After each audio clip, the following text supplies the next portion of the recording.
In this video, we'll be discussing section 5.1 from chapter 5 of differentiation, from chapter 5 of P4. Okay, and in this chapter, we'll be discussing differentiation. The very first section is discussing parametric differentiation.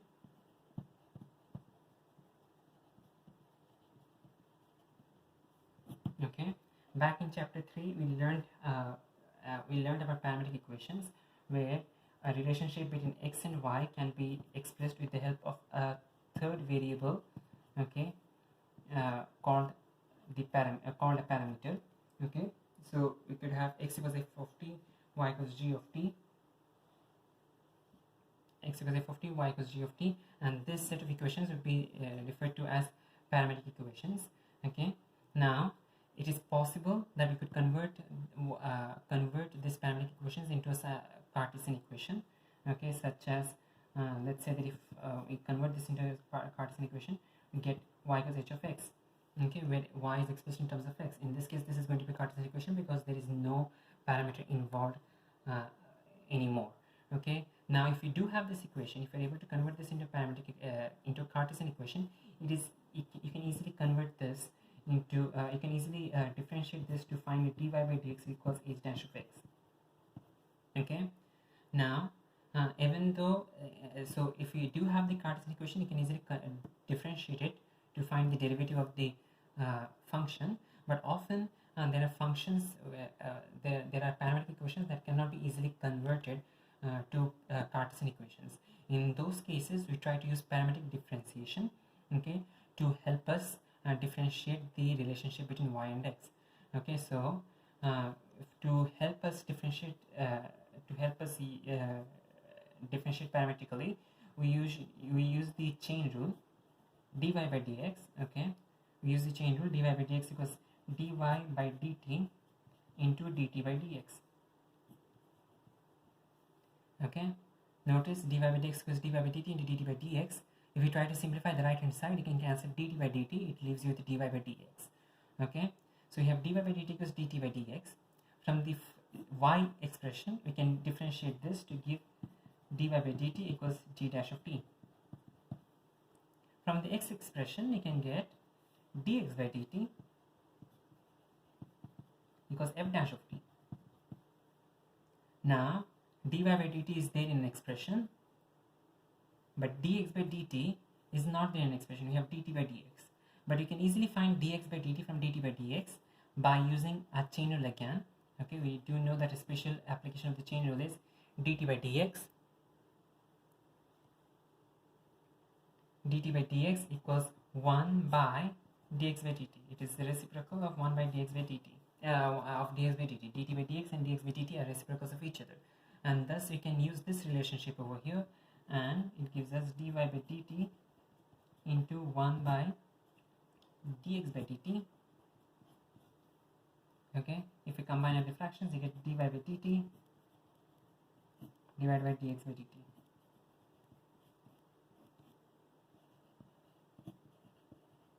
Okay, so in summary, if you have dy by dx and y and x are expressed in terms of parameter, let's say a parameter t, in that case you can find it easily by dy by dt divided by dx by dt. So y gets differentiated by t, x gets differentiated by t, and then you divide the two expressions. Okay, as an example, let's consider, okay, the parametric equations x equals t square, x equals 2t, y equals t square, x equals 2t, y equals t square.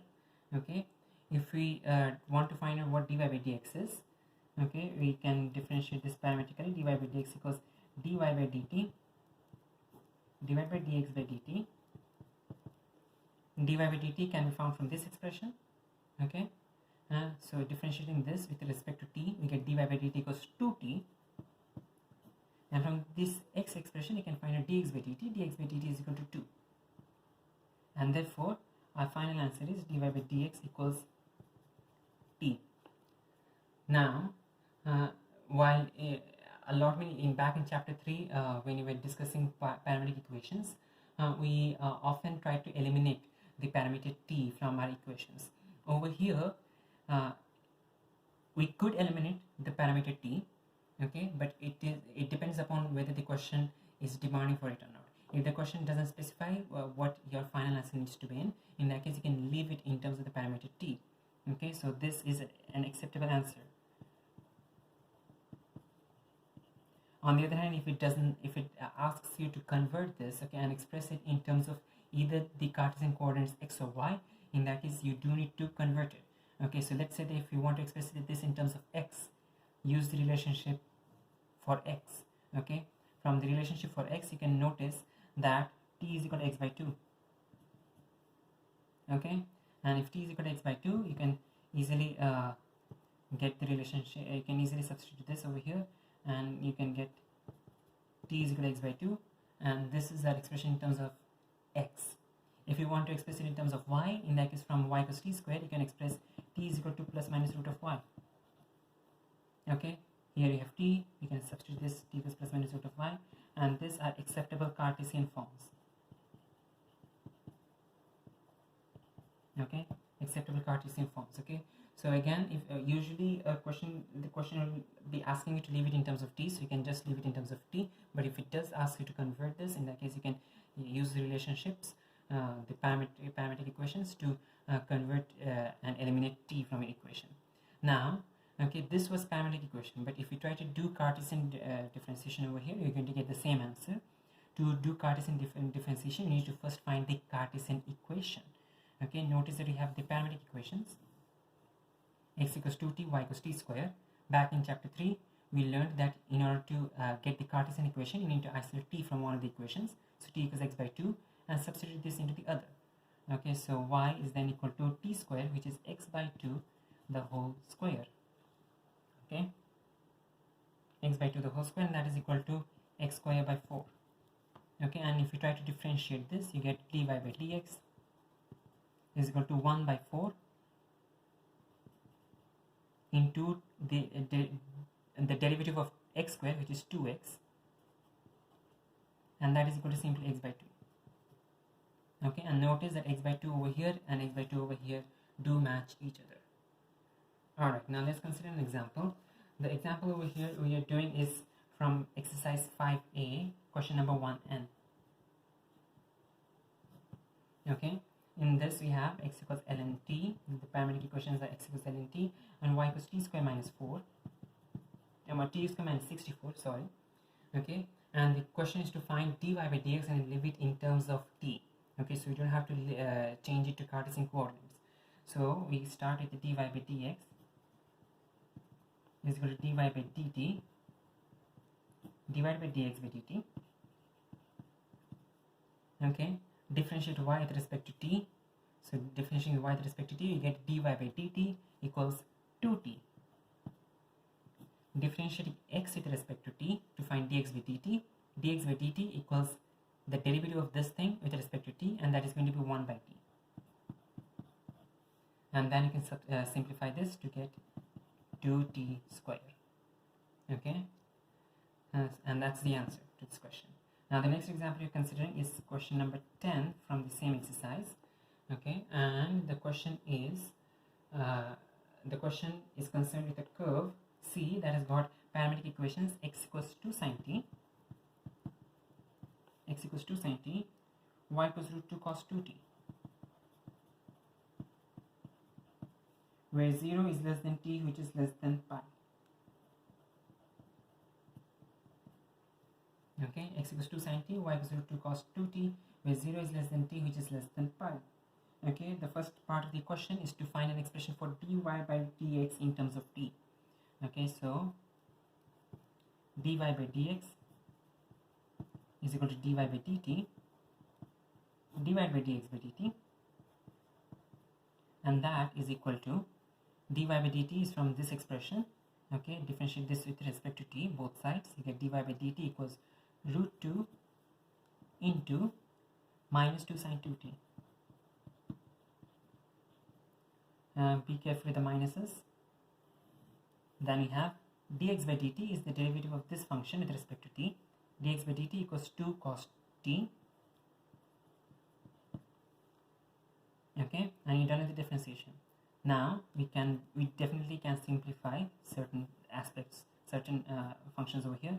Notice that sine 2t, you can write sine 2t as 2 sine t cos t. So you can write this as minus 2 into 2 sine t cos t divided by cos t. Cos t cancels out. We are left with minus 2 root 2 sine t. Okay, so we could actually leave it over here, it doesn't make a difference. Okay, but if they ask you to simplify it, okay, and if they were asking for a particular form in its simplest form, in that case it would be minus 2 root 2 sine t, where it has just one trigonometric ratio in it. Now the next part of the question, okay, is concerned about a point A, okay, which lies on the curve C. Okay, so the curve C has got these equations.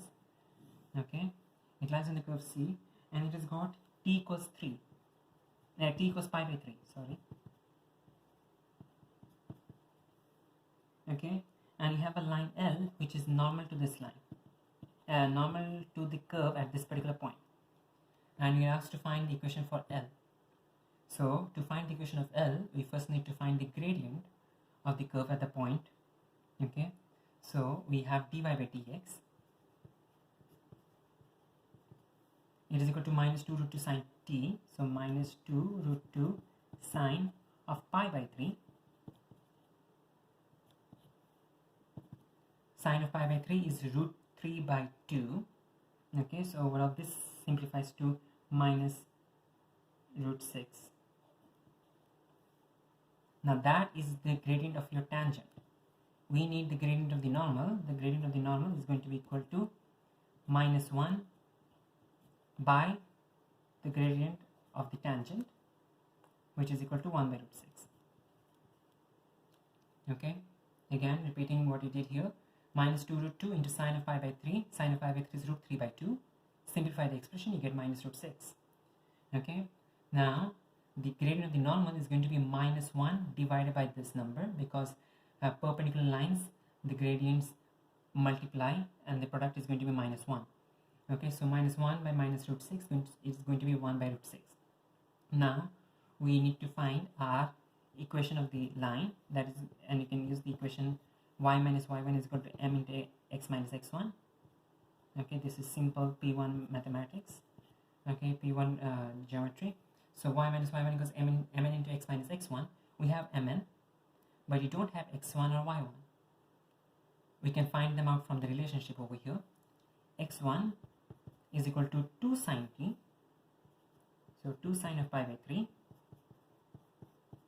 which equals root 3. y1 on the other hand is equal to root 2 cos of 2 pi by 3. Cos of 2 pi by 3 is equal to minus sine of pi by 3, because 2 pi by 3 is in the second quadrant. Second quadrant cos is negative, so it is minus cos of pi by 3.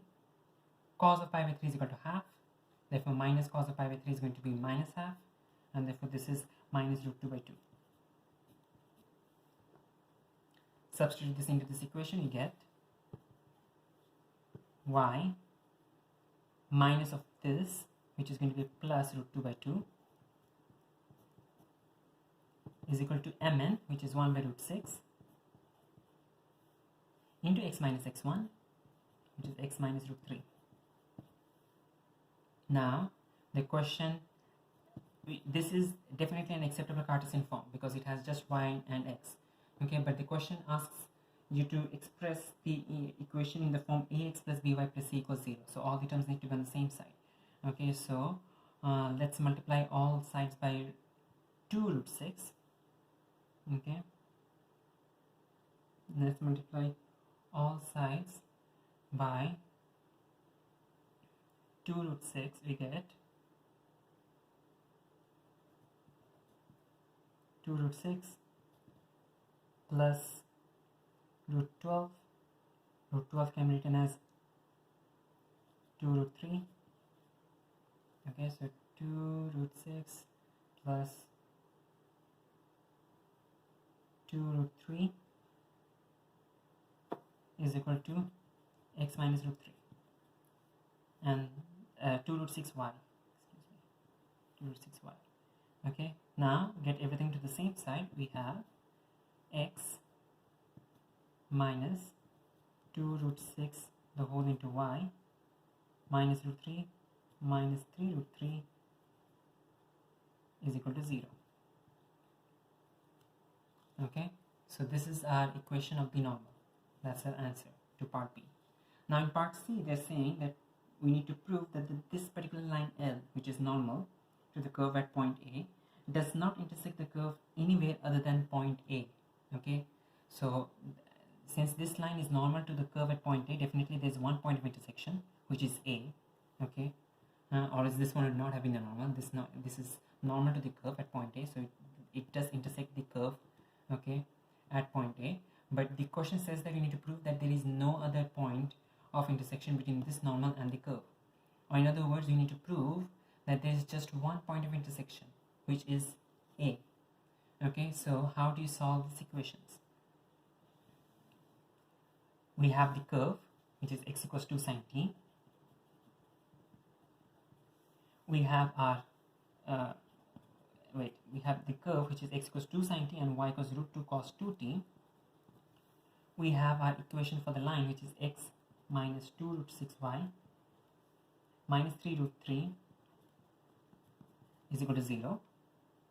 Okay, now at the point of intersection, okay, if this curve, which is described by these two parametric equations, and this line, okay, which is described by this equation, intersect, then at the intersection point all equations should hold true. Okay, at the intersection point, because the intersection point is going to be present on both the curve and the line, okay, at the intersection point all equations should hold true. So we can solve all of this simultaneously. To solve all of this simultaneously, I can simply substitute x into this and y into this. Okay, so we get 2 sine t minus 2 root 12 minus 2 into root 12 cos 2t. Root 12 can be written as 2 root 3, therefore I can write this as 4 root 3 cos 2t minus 3 root 3 is equal to 0. Okay, minus 3 root 3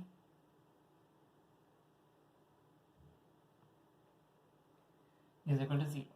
Now we have an equation. This is the equation that we need to solve. Okay, we have sine t, we have cos 2t, which are two different integral ratios. We need to convert one of them. We leave the sine t as it is. We can convert cos 2t. Okay, from P3 chapter 4 we know that cos 2t has got three different versions: cos square t minus sine square t, 2 cos square t minus 1, and 1 minus 2 sine square t. We are going to use the version that has got only sine in it, no cos.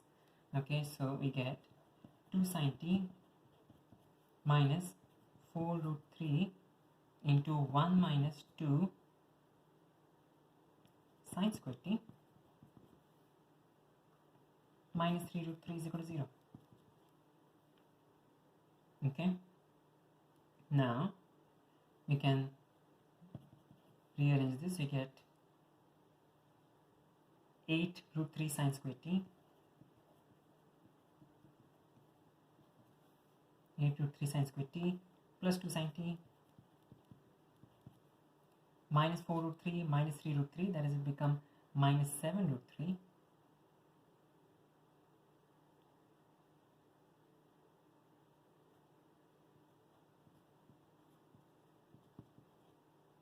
is equal to 0.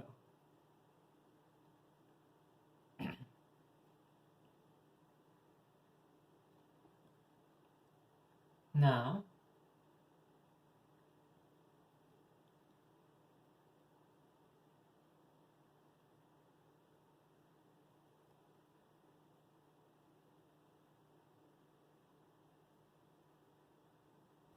we did a mistake over here. We multiply by 2 root 6 to both sides of the equation, so we do have a 2 here and a 2 here. Okay, and therefore we do have a 2 here and a 6 minus 2 root 3 4 here. Okay, we multiply both sides by 2 root 6, so we definitely that thing copies down here, 2x minus 4 root 3. Okay, so this becomes 4 sine t minus 4 root 3. This becomes 4 sine t, 4 sine t, 4 root 3, and this becomes 8 root 3. Okay, now continuing with our solution, notice that this is a quadratic in sine t. We have sine squared t, we have sine t. We can now use our quadratic formula. Okay, so sine t is equal to minus b, which is minus 4, plus minus root of b square, which is going to be 16, minus 4ac. So minus of 4a into c, c is negative, therefore this changes sign. 4 into this into this. This into this is going to be 8 square into 3. So we have 64 into 3 into 4.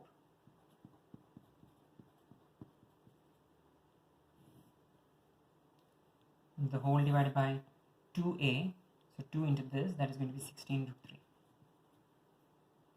3. Okay, now we continue solving this. We have minus 4 plus minus, from this expression we can take out, we can factorize 16 out. Okay, so that becomes 4 into root of, we have 1 from the first expression, we have 4 into 4 into 3, and that is going to be 4 into 4 into 3, that is going to be 16 times 3, 48. The whole divided by 16 root 3. Okay, now we definitely can solve this further. Okay, 4 can factorize out and cancel out with 16 to give you minus 1 plus minus root of 49 divided by 4 root 3, and that becomes minus 1 plus minus 7 divided by 4 root 3, which becomes minus 8 by 4 root 3, which is minus 2 by root 3. Okay, minus 2 by root 3, and the other answer is going to be minus 1 plus 7, which is 6 by 4 root 3, which is going to be 3 by 2 root 3, or 3 by 2 root 3. Okay, now this answer, if you use your calculator, you'll notice that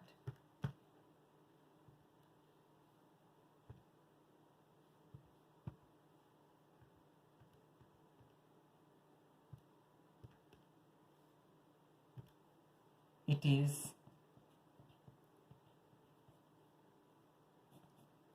having magnitude greater than 1. Over here we're trying to solve for sine t. So if since sine t has got maximum value 1 and minimum value minus 1, this does not have a solution.